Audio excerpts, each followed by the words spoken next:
Thank you for joining the Asheville Rise Stronger Together podcast. This is your host, Jessica Knupp with the Asheville Area Chamber of Commerce.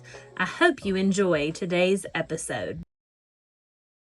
As we're continuing on with our Women Who Lead Building Community Through Business series, we are here with Alisia Parrott with Everyday Gourmet, and we are thrilled to have you here. I'm actually really glad to just see you, because usually your products are usually in this building somewhere. Our products get to be here a lot, and I am often either behind the scenes or we're doing a delivery and then darting away. Mm-hmm. So yes, yeah, you're parked up on the top. Yeah, somebody's exactly. letting you in the door. Exactly. Well, we love having you, and I'm always very excited to hear that there's something here from Everyday Gourmet. Good. Yes. Good. Yes. So, as we are going through this series and we're talking with women who own their own business and have been in the business either for a long time or short period of time, we're just really wanting to learn more about your business and kind of what makes that work and what things have you learned along the way. Oh my goodness. Learned so many things along the way and continuing to evolve on a daily basis. Mm-hmm. I would say, well, this is the first business that I've ever owned. Mm-hmm. And so the very beginning leadership felt very different than it does now. Mm-hmm. It's still in this day and age, am I wearing many hats mm-hmm. and have to, focus myself. But in the very, very beginning, when I was doing so much of it on my own, I definitely struggled with some imposter syndrome in terms mm-hmm. of how, it was flying the plane while you're building it. Right. I was trying to figure out where I needed systems and how to set stuff up and how to generate consistency and, creating a bar and standards and figuring it all out as you're going along. Mm-hmm. And now I have an incredibly strong team, and we are constantly still evolving and figuring out how to increase our efficiency. Mm-hmm. What are new products we want to bring in, but their support structure to it is different. Mm-hmm. And it's after doing this for a decade and a half, mm-hmm. the imposter syndrome has definitely faded away. Of right. If they haven't figured out that we're faking it yet, then not gonna happen. But so yeah, leadership has absolutely evolved mm-hmm. in the duration of time.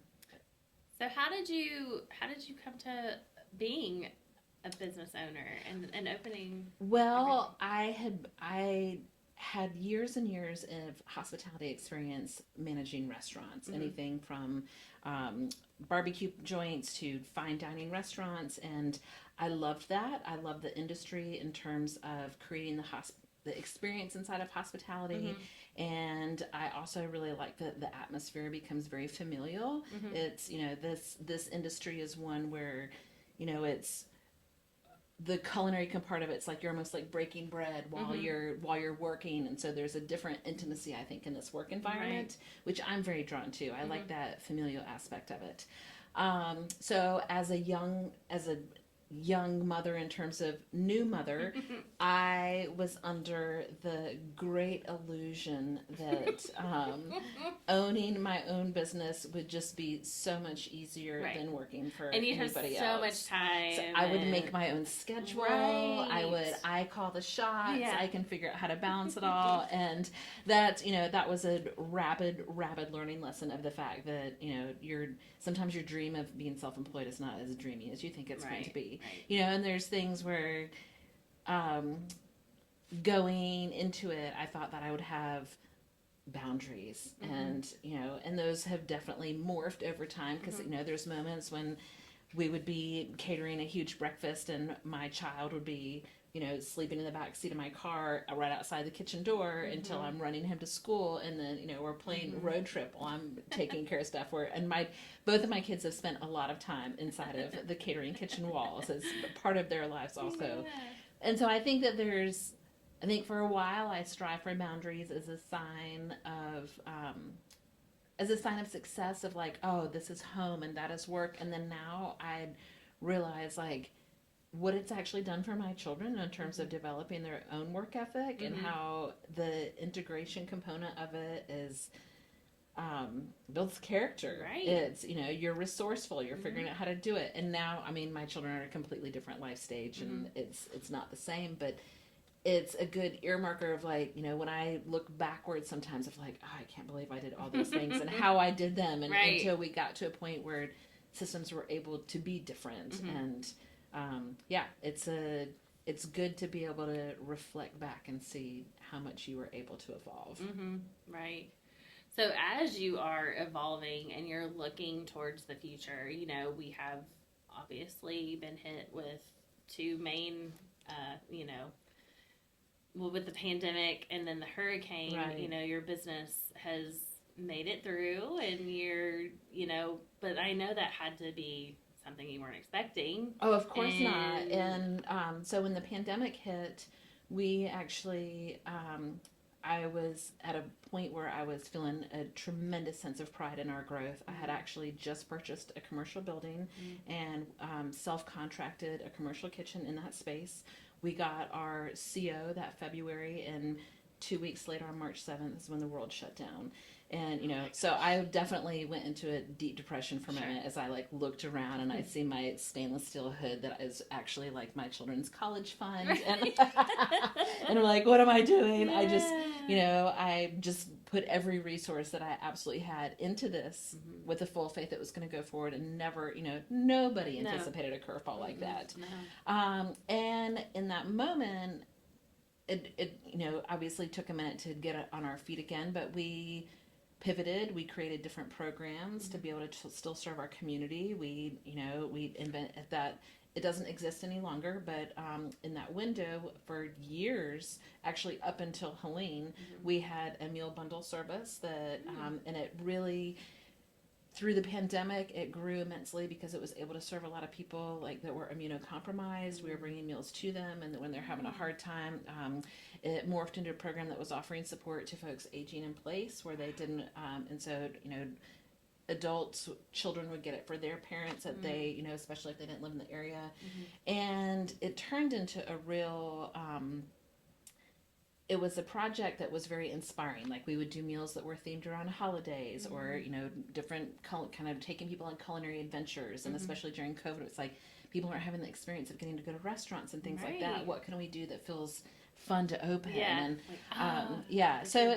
so the pandemic was definitely an extreme challenge of, when your business is built on people gathering, how what needs do people still have, and how do you morph to adapt to that? Because everybody still has to eat. Right. So that was a good lesson. Then obviously, again, nobody saw Helene coming, and Helene's our experience through Helene was obviously very different than that of the pandemic. But with Helene, first of all, we were extraordinarily lucky in that our space was damaged free. We were about to enter a literal record-breaking weekend for our business, and we had prepped. We had galas, weddings, all kinds of stuff. And so for our actual food we had already touched and prepared for that weekend, it was over $10,000 worth of raw goods.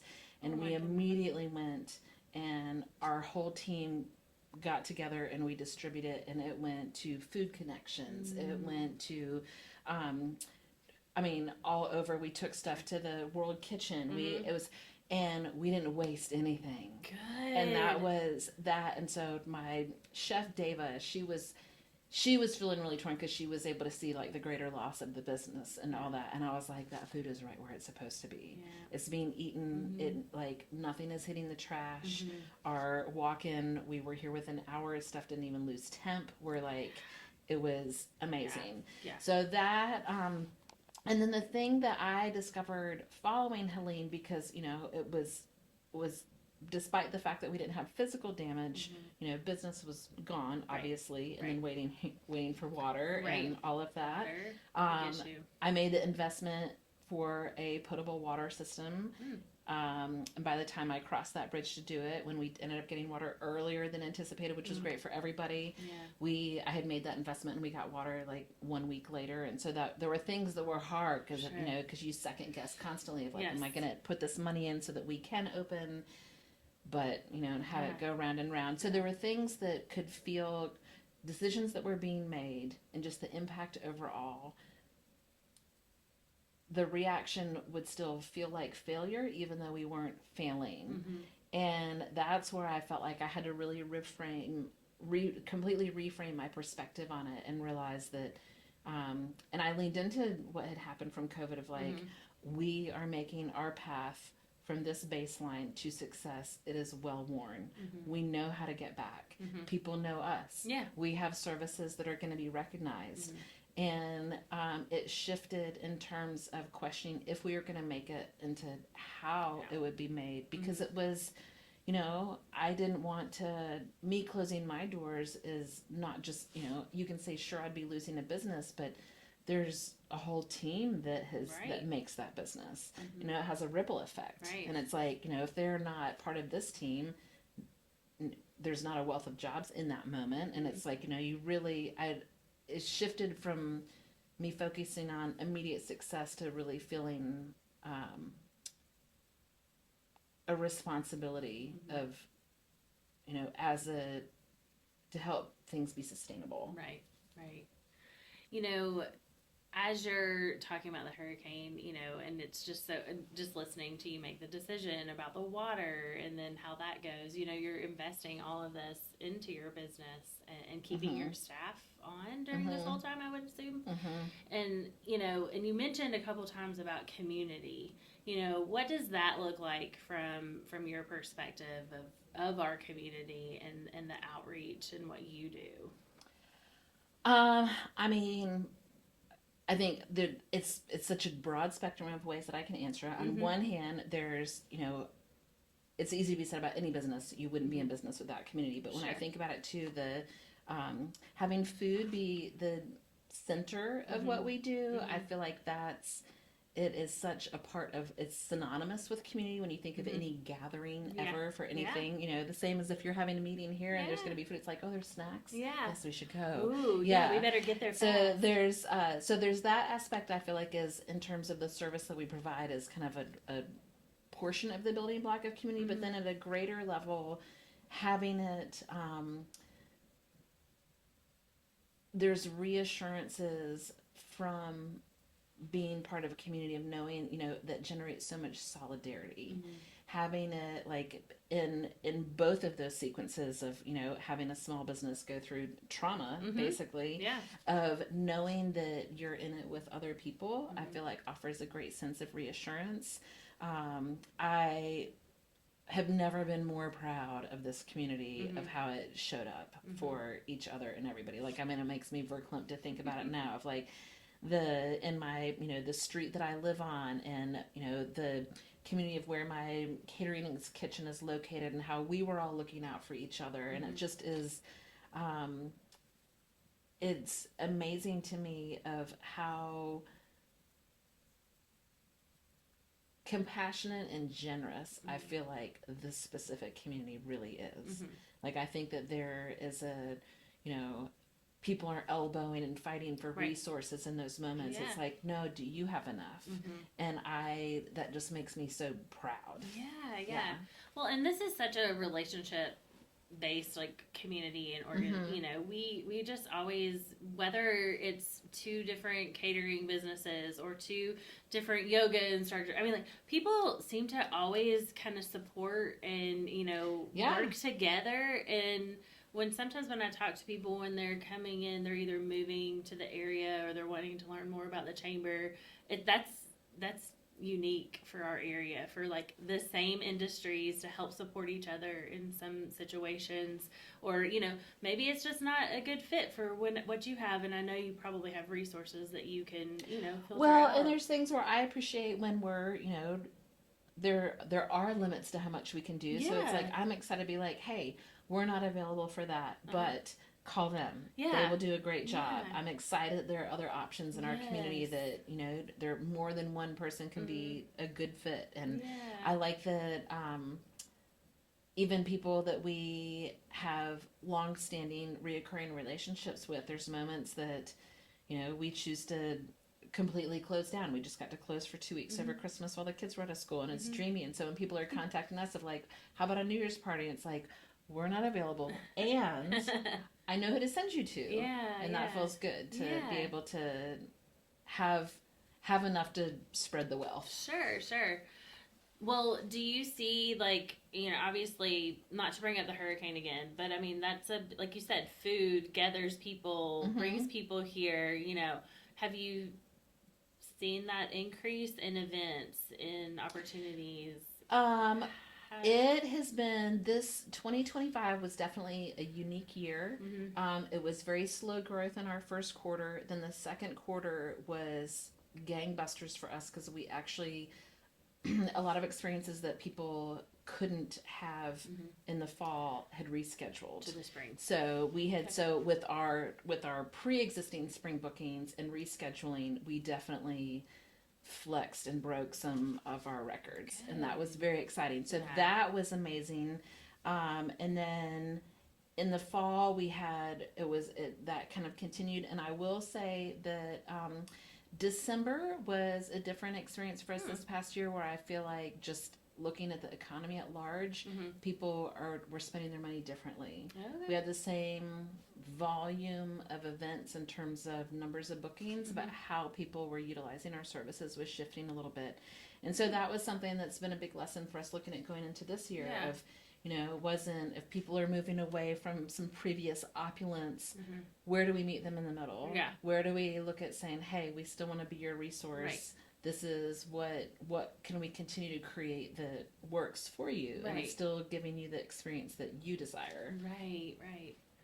Well, is there anything else for us for you to share with us about what you guys do, or any story? Like, is there just like a really good feel-good story where you guys catered something and you're just like, I have another question too. I just thought of. Okay.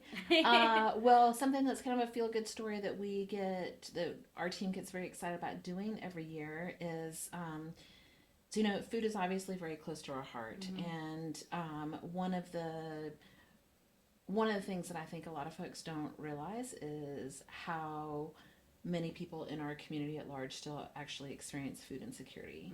So we donate our leftovers as much as we can to Food Connections. Right. When we have small amounts of stuff, we actually take it to a free fridge. We create miniature entrees and stock that fridge up like we tried to really actively do it through the holidays. And then now I was like, what if people slacked off? It's January, it's getting cold. So we do that. And then we actually participate in a Chefs in Action event for Food Connections, where we are one of the many where you can go around and have tasting tables and it's little small plates. But it's that's a wonderful organization. It's a very wonderful organization, especially in your industry where you can provide what you have extra. Yes. And it feels great to have there be zero waste. Yes. Have that be, and it's actually, we have in addition to our catering services, we have an online market program. And so you can peruse those goodies. We have weekly items that are released, and that it's more for home dining. So we have, there's soups and casseroles and enchiladas and pot pies, and then pickup is one day a week on Wednesdays from 3 to 6. And so when Helene happened, we had that full inventory, and we actually took all of that directly to Food Connections, and they were able to give out, because we include vegan items and gluten-free items, and so they were able to distribute that. And they label all of that. Yes. So people know what they're eating. If it's gluten-free, it's all on the label. So it's not like you're just you get this package of food. Of what is it? No. And I thought that was amazing that they take the time to really actually indicate things. Yeah. So that's excited to have that participate. So when you have the Wednesdays, when do you have to order by? So what's happened is we try to put out our new releases on Fridays.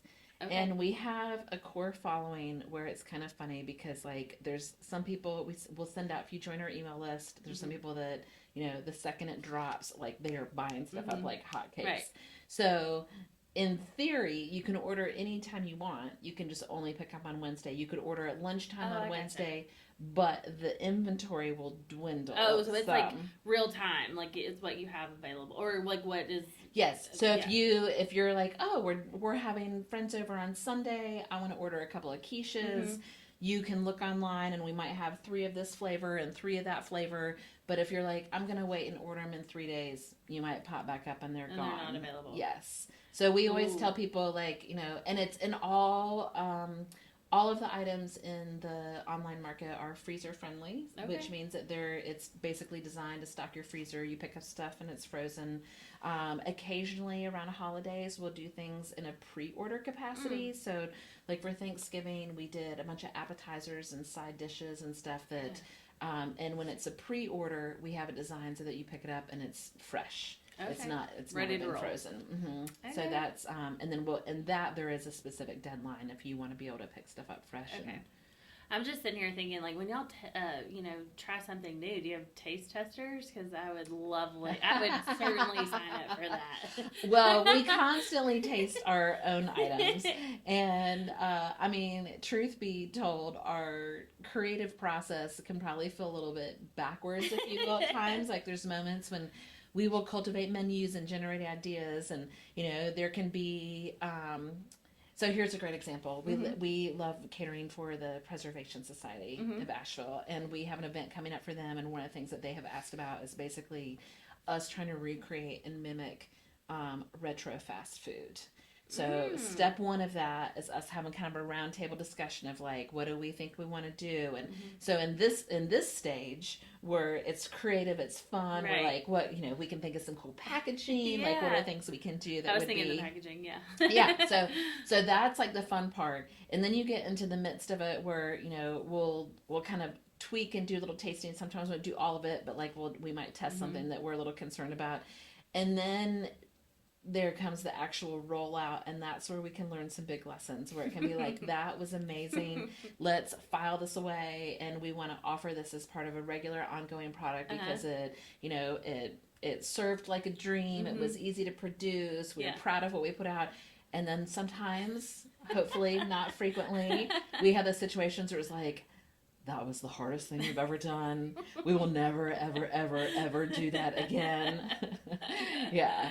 So we continue to learn, and what is, sometimes what's a great idea doesn't always translate well. Right. But our professionalism has to show up in the fact that we have to be the only ones that know that we generated our own personal nightmare. Right. The public can still think it's beautiful and incredible, and we can be the ones that that took 20 more hours than we thought it was going to, But it tasted delicious.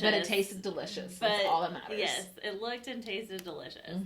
Well, I am so glad that you were able to join us today. Yes. And it's been so fun to hear about what all you do with the business and in the community. And I'd really love for our viewers to know if they want to place those orders or find out more information about catering for an event. How can they find you? Well, you can visit us at cateringinasheville.com, which is our website. On the top menu bar, you'll see a section to go into shopping, and there's a drop-down link to be able to visit our online market, which is a fun thing to do. You can send people gift cards. So it's, if someone is sick, you can be like, buy yourself some soup. Yes.